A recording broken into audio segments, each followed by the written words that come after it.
40 anos do Centro de Arte Moderna e da Coleção Gulbenkian são celebrados na exposição História de uma Coleção, que abriu hoje ao público em Lisboa. Visitá-la é como percorrer as páginas de um livro de história de arte e conhecer um acervo que conta também a história da arte em Portugal. Mais à frente, no ensaio geral, abrimos o mais recente livro da escritora espanhola Rosa Montero. Vamos ao teatro ver a peça O Fim, escrita a partir de um inédito de Gonçalo M. Tavares, e escutamos o fado na voz de Peu Madureira, que lança agora o novo disco. Seja bem-vinda ao ensaio geral.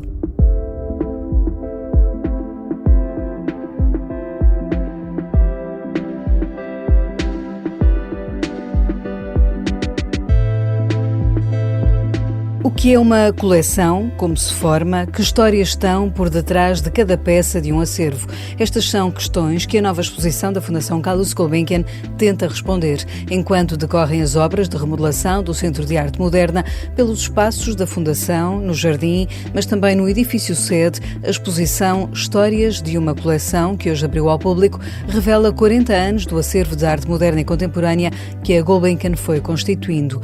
Hoje a coleção tem 12.000 obras, 207 delas de 187 artistas são agora mostradas nesta nova exposição, indica a curadora Leonor Nazaré. Esta exposição surge da vontade de mostrar a coleção durante um período longo, nós percebemos que ia ser longo, de fecho do edifício, primeiro para o Covid e depois para as obras, e vamos só reabrir para o ano, portanto era um período longo, precisávamos de tornar a coleção presente e pensámos em contar a história das aquisições, da forma como a coleção foi sendo constituída ao longo do tempo. Na exposição reunimos 207 obras de 187 artistas, mas é preciso lembrar a quem nos ouve que a coleção tem cerca de 12.000 obras de mais de 1.200 artistas. Portanto, é sempre uma seleção, é sempre um ponto de vista, e neste caso foi o ponto de vista da cronologia das aquisições e não a cronologia das obras, como muita vez se propôs ao público. Mal entramos na exposição, encontramos uma parede que mais parece a das reservas, com várias telas penduradas de várias épocas. Nela encontramos a peça mais antiga e a mais recente aquisição da coleção de arte Gulbenkian. Aquele mural inicial é uma proposta multidirecional e explosiva de encontro com a coleção desde o início do século XX, ou mesmo final do XIX com o Columbano, até ao Fernão Cruz ou ao Jorge Queiroz, aquisições vindas de exposições temporárias recentes, passando por, como disse, uma obra que estava entre as 17 primeiras adquiridas de Nuno Siqueira, e depois vários suportes em papel, várias pinturas, algumas coisas tridimensionais. Quisemos naquele primeiro mural propor um mergulho quase como se fosse uma metáfora do que é uma parede nas reservas. Passado este painel, na exposição vai encontrar 7 obras icónicas da coleção Gulbenkian, desde um David Hockney, uma Paula Rego, uma Vieira da Silva ou o conhecido retrato de Fernando Pessoa assinado por José de Almada Negreiros. É a partir desta entrada que o visitante mergulha na exposição, onde vai poder ver obras de artistas como Helena Almeida, Julião Sarmento, Ana Jota, Eduardo Batarda, Fernando Lemos, Ana Vidigal, Gabriela Albergaria e muitos outros que foram sendo comprados ao longo de 40 anos. São 7 aquisições do início da coleção e depois a exposição está organizada em 4 grandes núcleos. O início, que reforça as primeiras compras para a abertura em 83 do Centro de Arte Moderna. O segundo núcleo, que chamámos É Indispensável Inaugural, citando uma frase de Azeredo Perdigão, quando já estava muito impaciente com a abertura do que ele considerava ser um centro essencial para albergar uma coleção que já estava a ser constituída desde o final dos anos 50, mesmo sem haver edifício para ela. E o terceiro núcleo, a que chamámos depois das Belas Artes, muito ligado à época Jorge Mulder, com a compra de obras que vão para lá dos cânones habituais das Belas Artes, e finalmente, permanente e temporárias, o nome do quarto núcleo, que abrange as épocas Isabel Carlos e Penélope Curtis, entre 10 e 20, com compras que vêm muito das exposições, e as exposições tiveram um perfil muito relacionado com esse balanço que foi sendo feito de forma diferente entre o espaço que se atribuía às exposições temporárias e aquele que se atribuía à coleção. Histórias de uma Coleção é uma exposição que pode ver dentro e fora dos espaços da Gulbenkian, indica a Leonor Nazaré ao ensaio geral, e vai contar com visitas guiadas e outras iniciativas. Lembrar também que esta exposição se expandiu ao Jardim, ao Museu Gulbenkian e aos espaços da sede, portanto há 11 obras fora da galeria. Lembrar que o contentor onde tem estado o Cama em Movimento também tem filmes da coleção que integram esta exposição, que temos um catálogo muito consistente e substancial, com textos das curadoras, com textos de convidados, com muitas reproduções de obras, e que há um programa público fortíssimo de conferências, de performances, de visitas, de eventos ligados ao Dia dos Museus, que vamos cruzar com esta exposição e, enfim, um conjunto de atividades que convidamos a consultar para poderem usufruir. Pode pôr na agenda. Histórias de uma Coleção é uma exposição que pode visitar até 18 de setembro, encerra às terças-feiras. Sempre soube que, na minha cabeça, alguma coisa não funcionava muito bem. É desta forma que começa o novo livro da escritora espanhola Rosa Montero. O perigo de estar no meu perfeito juízo é, porventura, um dos livros mais autobiográficos da autora. Cruzando a sua história, mas também a de génios e outros escritores, Rosa Montero escreve para responder a perguntas que há muito lhe atormentavam a mente. Tenía necesidad era de responderme ou de enfrentar-me diretamente a umas perguntas que havia... Tinha necessidade de responder e de enfrentar diretamente algumas perguntas que dão voltas à minha cabeça desde que sou pequena. Como diz na primeira linha do livro, sempre soube que na minha cabeça alguma coisa não funcionava bem. Então sempre me interroguei porque é que a minha cabeça era diferente. Porque é que os romancistas fazemos isto de nos sentarmos num canto da casa durante meses ou anos a inventar mentiras? É uma coisa absurda. Inventar mentiras, que é uma coisa absurda. E por que necessitas fazer? Porque precisamos de o fazer de uma forma tão absoluta para justificar a tua vida, a que chamamos loucura. Que relação há entre esta imaginação desatada e os transtornos mentais? A que chamamos realidade. Qual a diferença entre a realidade e o imaginário? Tudo isso estava às voltas na minha cabeça e tenho vindo a escrever sobre isto há 20 anos. Digo 20 anos porque La Louca de la Casa... Digo 20 anos porque foi há 20 que escrevi A Louca da Casa, onde já toco em alguns destes temas. Mas agora, de repente, percebi que me queria concentrar nestes temas para tentar encontrar respostas. No livro, editado pela Porta Editora, Rosa Montero vai cruzando experiências e assume que nem sempre escreve sobre si, mas antes sobre todos os que têm uma cabeça criativa. Creo que há 15 ou 20% da humanidade que temos a cabeça cableada distinta. Acho que 15 a 20% da humanidade temos uma cabeça que funciona de forma diferente. Nesses 15% estão as pessoas que se dedicam a coisas criativas, as pessoas com transtornos mentais e logo outro monte de gente. Tu, por exemplo, seguramente, embora não te dediques a coisas criativas, tens a mesma cabeça criativa. Acho que todos os que precisamos de ler para sobreviver temos essa mesma cabeça. Temos essa mesma cabeça, sabes? Ou seja, somos pessoas que não terminam. Somos pessoas que não conseguimos nos adaptar à realidade. Somos muito simpáticos, temos muitos amigos, mas há sempre algo que nos incomoda na realidade. Precisamos dessa ponte das palavras. Todos nós, leitores, temos uma cabeça diferente. Nós temos a cabeça cableada distinta, creio eu, não? Na obra mistura-se, por isso, ficção, biografia e ensaio. No livro onde Rosa Montero escreve que mostra uma autópsia invertida da realidade e que tem surpreendido os leitores. É um livro del que estou especialmente satisfeita. E logo também... É um livro com o qual estou particularmente satisfeita. Também porque a resposta está a ser... Nem imaginas, nunca na minha vida um livro meu teve uma resposta deste tipo dos leitores. As pessoas vêm apaixonadas, contam-me as suas próprias histórias, dizem-me que se sentiram abraçados e identificados com este livro. Já não se sentem estranhos ou já não sentem vergonha por coisas que ocultavam. Porque o que o livro diz é que a normalidade não existe. Não é mais do que uma construção estatística. O que é normal é ser diferente. Então, desde que se publicou em Espanha, está a ser uma viagem maravilhosa. Chorei muito e ri muito com este livro e com os que os leitores contam. Para que te hagas uma ideia, he reído muito com ele e he chorado muito com ele, com os leitores, com o que me contam. Fica assim um convite a quem ouve também para descobrir este novo livro da escritora espanhola Rosa Montero, intitulado O Perigo de Estar no Meu Perfeito Juízo.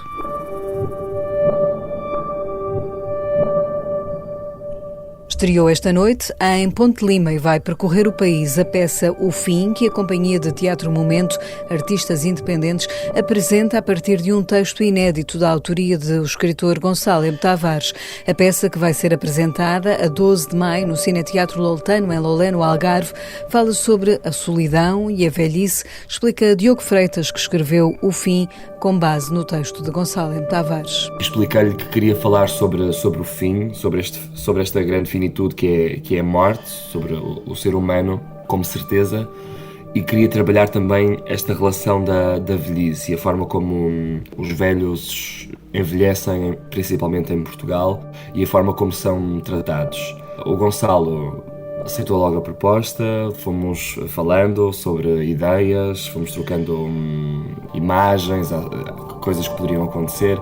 Pronto, e daí o Gonçalo escreve o texto A Velhice, e depois eu começo a encenar o espetáculo que se chama O Fim. Esta peça, que vai também passar pelo palco da Casa das Artes de Famalicão, dias 9 e 10 de junho, é passada numa sala de hospital, explica Diogo Freitas. Esta história que o Gonçalo criou no texto está aqui enquadrada numa sala de espera de um hospital, que foi o espaço que criámos, em que vão acontecendo várias histórias nesta sala de espera, que é um lugar nenhum, que é um lugar de passagem. Não é um lugar de casa, né? Porque ninguém gosta de lá estar e ninguém se fixa, é só vamos passando, mas vamos todos lá parar, vamos todos, ou já lá tivemos, ou vamos todos lá parar.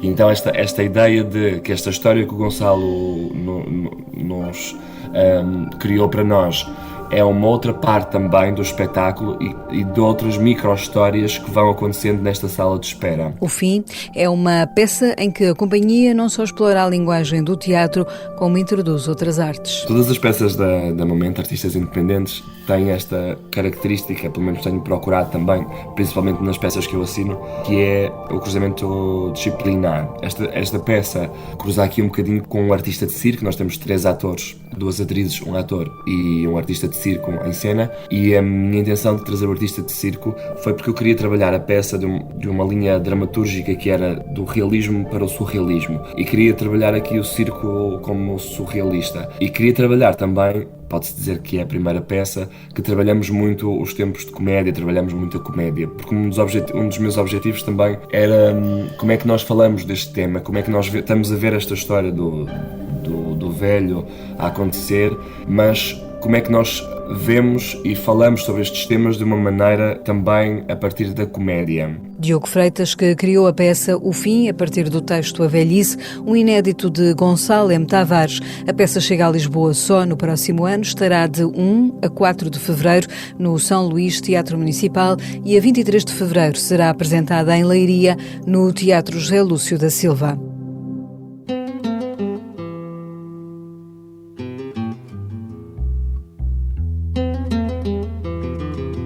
No ensaio geral, escutamos agora Guilherme de Oliveira Martins, que recorda o escritor Luís Carmel, que morreu esta semana prematuramente. O nosso colaborador do Centro Nacional de Cultura percorre também a nova exposição da Gulbenkian. Histórias de uma coleção constituem a memória que antecipa a reabertura do Centro de Arte Moderna da Fundação Gulbenkian. Visa-se, assim, abrir novos caminhos a partir de um percurso muito rico do que pode designar-se como espírito Gulbenkian. Partindo do exemplo de um colecionador de exceção, trata-se de acompanhar a instituição desde o momento em que, em 1958, 2 anos depois da sua criação, ocorreram as primeiras aquisições de obras de arte no âmbito do apoio aos artistas e da defesa da arte moderna e contemporânea. A visita a esta mostra permitirá reabrir a curiosidade dos visitantes como um verdadeiro aperitivo para um conjunto que voltará a poder ser visto pelo grande público depois de um tempo em que teve lugar a renovação do CAM, correspondendo ao alargamento do Jardim e Parque de Santa Gertrudes, à concretização do projeto do Vértice Sul graças ao arquiteto Kengo Kuma e a uma nova inserção do Centro de Arte Moderna numa zona importante da cidade de Lisboa, entre São Sebastião da Pedreira e a Praça de Espanha, com um novo protagonismo artístico, mercê de um diálogo efetivo entre a arte e a natureza. Ao comemorar 40 anos de vida, o CAM renova-se, ganhando novos espaços e uma dinâmica adequada aos novos tempos.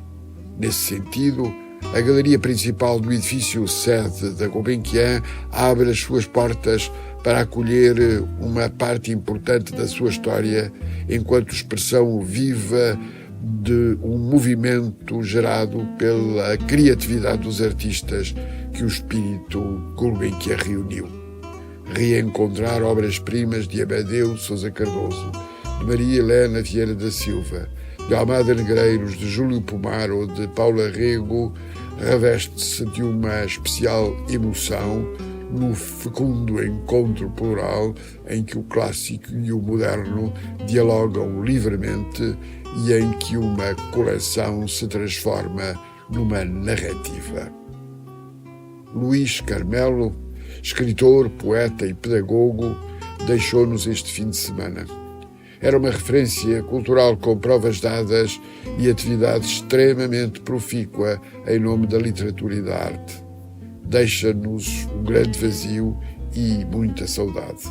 Escreveu em 1988 Tetralogia Lusitana de Almeida Faria, com que ganhou o prémio de ensaio da Associação Portuguesa de Escritores. Escreveu 14 romances, entre os quais A Falha, que foi adaptado ao cinema por João Mário Grilo no ano de 2000. E termino a indicar um livro, Amor, de Jorge de Sena, publicado pela Guerra e Paz, escrito para a grande enciclopédia da literatura portuguesa e da teoria literária de João José Cochofel. A não perder.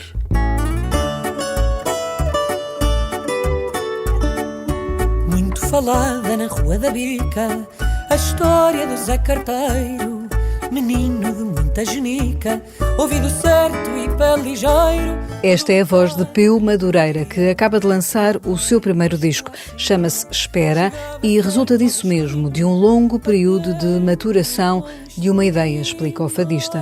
Porque eu senti que tinha que amadurecer algumas coisas na minha vida. Sei lá, ouvir mais, ler mais, procurar mais, para descobrir também um bocadinho quem é que eu era, aquilo que gostava, quais eram os meus gostos, o que é que eu queria cantar. É muito fácil cantar, mas cantar coisas que nos dizem sobre a nossa alma é mais difícil. E por isso esse tempo de espera foi necessário. Também não é completamente devedor só disto. Também foi o tempo do Covid, a meio disto, né? Passaram 5 anos desde que eu participei no Festival da Canção. 2 anos parece que nos passaram a correr, nós fechados dentro de nossas casas. Portanto, isto é como se fosse finalmente o sonho realizado. Há coisas aqui que estão cantadas, nem sei, se calhar quase há 2 anos, e gravadas. Por isso é bom saber que isto vem cá para fora. Peu Madureira participou no Festival da Canção em 2018. Tem cantado em diversas casas de fado desde que se estreou há mais de 20 anos. Para este disco Espera, rodeou-se de músicos como o guitarrista e seu produtor Diogo Clemente, o pianista de jazz Júlio Rezende, o guitarra portuguesa Ângelo Freire e o baixista Marino de Freitas. Nas letras canta poetas como Daniel Faria ou Manuel Alegre e interpreta também fados escritos por Tiago Torres da Silva ou Ricardo Anastácio. Depois foi só juntar a melodia. Nós gostamos de um poema e o poema, quando nós o lemos, tem um certo ritmo. As palavras, as letras imprimem um certo ritmo à música. Portanto, nós temos que perceber se vamos escolher ou um fado rápido ou um fado lento para o cantar. E por isso, a partir do poema é que procurava a melodia certa, porque nem todos os poemas cabem em todos os fados que existem, não é?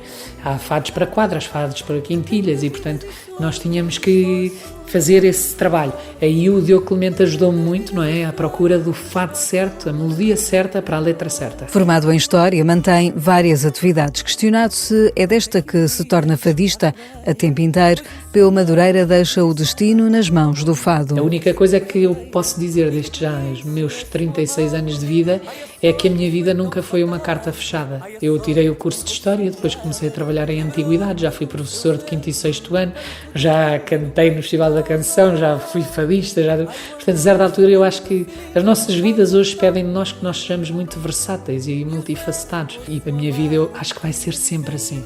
É com a voz da Peu Madureira e o fado Zé Carteiro, tema single do disco Espera, que fechamos o ensaio geral de hoje, que teve sonorização de André Peralta. Voltamos de hoje a 15 dias com novas sugestões culturais para si. Até lá, boa noite e bom fim de semana. Não pensem que o Zé foi só um tipo que aí andou, esperando trocados, fazendo recados a quem pagou. O Zé foi o carteiro de tantas cartas e histórias de amor, de tantas vidas e sonhos, só a sua não entregou. De tantas vidas e sonhos, só a sua não entregou.